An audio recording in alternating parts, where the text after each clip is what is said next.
Hai, Assalamualaikum semua. Bertemu lagi dalam kelas Sains tahun 3 bersama Teacher Nina. Hari ini kita akan teruskan dengan kemahiran proses sains yang ketiga, iaitu mengukur dan menggunakan nombor. Mari kita imbas kembali apakah kemahiran proses sains yang kamu perlu tahu.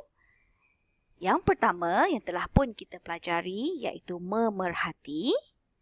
Seterusnya mengelas, dan hari ini kita akan belajar mengenai mengukur dan menggunakan nombor, membuat inference, meramal dan berkomunikasi. Ayuh kita terus ke mengukur dan menggunakan nombor. Apakah itu mengukur?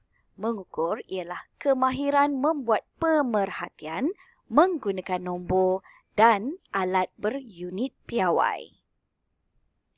Jadi, mari kita ukur masa dan juga panjang. Bagi masa, kita akan menggunakan alat pengukur jam randik digital dan unit piawai ialah minit dan saat.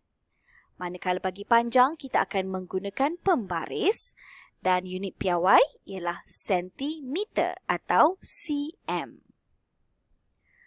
Mari semua kita ukur masa bersedia dengan jam randik masing-masing. Kamu boleh gunakan peranti, contohnya smartphone ataupun kalau kamu ada jam digital yang ada stopwatch, boleh gunakan. Okey, pertama sekali kita belajar dahulu cara mengukur masa menggunakan jam randik digital. Langkah pertama, kamu perlu tekan butang ini, butang yang di sebelah kiri. Itu sebenarnya adalah butang reset. Jadi sebelum kita hendak mengukur masa, kita kena pastikan bahawa digit-digit pada permukaan itu adalah sifar. Semuanya sifar. Kemudian apabila kita telah pun bersedia, kita tekan butang yang di sebelah kanan untuk mula mengambil bacaan. Dan apabila telah selesai, tekan sekali lagi butang yang sama untuk menghentikan kiraan. Baik, ini adalah contoh bacaan yang telah pun dicatatkan. Bacaan minit adalah di sebelah kiri, manakala bacaan saat adalah di sebelah kanan. Jadi, perhatikan betul-betul. Berapakah bacaan masa pada jam randik digital ini? Tengok betul-betul. Betul, tepat sekali jawapannya ialah 3 minit 59.29 saat. Baik, sekarang mari kita cuba ukur masa. Bersedia dengan jam randik kamu? Baik, adakah kamu telah bersedia? Tekan butang untuk mula mengambil bacaan apabila nampak perkataan mula dan tekan henti atau stop apabila nampak perkataan henti. Okey, apabila bola hijau ini telah sampai ke garisan merah di bawah. Okey, sedia. Mula. Henti. Cuba lihat. Berapakah bacaan yang kamu dapat? Ini yang teacher dapat. 4.93 saat. Lebih kuranglah, tak semestinya kita dapat tepat-tepat ya, sama. Okey, lebih kurang. Boleh terlebih sikit atau terkurang sikit. Okey? Baik, kita cuba. Yang kedua pula, bola berwarna biru. Adakah anda semua telah bersedia? Okey, ingat, tekan butang reset dahulu. Pastikan bacaan adalah sifar semuanya sebelum kita mula sekali lagi. Baik, sedia. Mula. Henti. Berapa bacaan yang kamu dapat? Ya, lebih kurang 3.09 saat. Yeay, harap-harapnya lebih kurang lah ya. Baik, antara kedua-dua bola tadi, yang hijau yang tadi lebih kurang 4.93 saat dengan bola biru 3.09 saat, yang mana yang akan menang rasanya? Yang 4 saat lebih ataupun yang 3 saat? Okey, kita tengok ya sekali lagi. Mula. Bola biru yang sampai dulu. Okey. Jadi perhatikan betul-betul. Yang lebih cepat sampai adalah masa yang diambil yang sedikit. Okey. Lebih besar bacaan masa maksudnya semakin lambat. Okey. Baik. Sekarang ni ada satu tugasan untuk kamu. Kita akan menyaksikan perlawanan atau perlumbaan 100 meter lari pecut. Okay, di peringkat antarabangsa. Kamu perlu ambil bacaan masa. Okay, ukur masa bagi pelari terpantas. Kamu tekan butang mula apabila dengar bunyi permulaan. Okay, dengar bunyi pistol yang ditembak. Kemudian kamu tekan stop atau henti apabila pelari pertama telah pun sampai ke garisan penamat. Okey, jom kita cuba. Sedia. Okey. Berdebar. Dah mula. Okey. Cepat. Okay, ready. Nak tekan stop. Okey. Macam mana? Berapakah bacaan yang kamu dapat? Okey, mari kita perhatikan sekali lagi video yang sama. Tapi kali ini, teacher akan tunjukkan bacaan sebenar pada perlumbaan tersebut. Okey, kita compare, kita bandingkan dengan bacaan yang kamu dapat tadi. Adakah sama?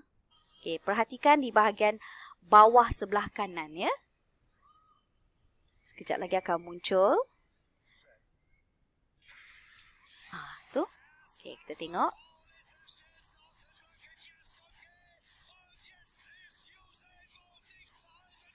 Henti ya. 9.58 saat itu adalah catatan rekod dunia oleh Usain Bolt pada tahun 2009. Okey. Kalau tak puas hati tak apa. Lepas ni boleh cuba lagi. Ulang semula video ini dan kamu cuba dapat sama tak dengan bacaan sebenar. Baiklah, sekarang kita akan teruskan dengan mengukur panjang. Bersedia dengan pembaris dan juga putik kapas. Putik kapas rasanya kat semua rumah ada kan? Jadi sedia? Baik, sebelum itu mari kita kenali pembaris terlebih dahulu. Kita ada banyak jenis pembaris ya. Cuba tengok pembaris kamu jenis yang mana satu. Kita ada pelbagai jenis dan ada yang lebih kurang sama ya. Macam yang atas ni tengok dia bacaan dia panjang-panjang. Lepas tu bawah dia ada lagi satu. Okey, lebih kurang sama dengan yang hijau. Yang kayu ni nampak tak? Dia mula daripada hujung kayu ni. Hujung kayu ni adalah sifar. Okey, sama juga dengan pembaris besi ni. Okey, yang ni sebenarnya ada sifar ya. Sebelum nombor 1 ni adalah sifar. Sifar adalah di sini. Okey, jadi ukuran sentimeter adalah yang kita akan gunakan. Okey, kalau kamu ada pembaris sebegini, kadang-kadang dia tulis mm. Mm ialah milimeter. Tapi tak perlu risau, sebenarnya bacaan yang di atas ni 1, 2, 3 yang kecil-kecil ni adalah sentimeter. Yang bawah yang lebih panjang ni sebenarnya adalah ukuran inci. Okey, ukuran inci ni tidak selalu digunakan. Ia bukanlah sistem metrik tapi masih lagi digunakan oleh sesetengah negara. Contohnya United States of America. Mereka masih lagi menggunakan inci. Baik. Sekarang tengok ni. Senggat. Apa itu senggat? Senggat ialah garisan-garisan kecil pada pembaris ni. Dan garisan ini, jarak antara dua garisan ini adalah sama. Jadi itu kita panggil senggat. Baiklah, sekarang mari kita cuba sama-sama ukur objek. Okey, sedia dengan pembaris kamu, letakkan di atas meja, di atas kertas. Okey, di atas kertas, di atas meja. Kemudian kita nak ukur putik kapas. Jadi macam mana nak ukur? Nak letak dekat mana putik kapas ni? Letak dekat hujung pembaris kah? Atau letak di mana-mana nombor yang kita suka kah? Macam mana? Pertama sekali letakkan objek pada senggat kosong. Okey, kosong.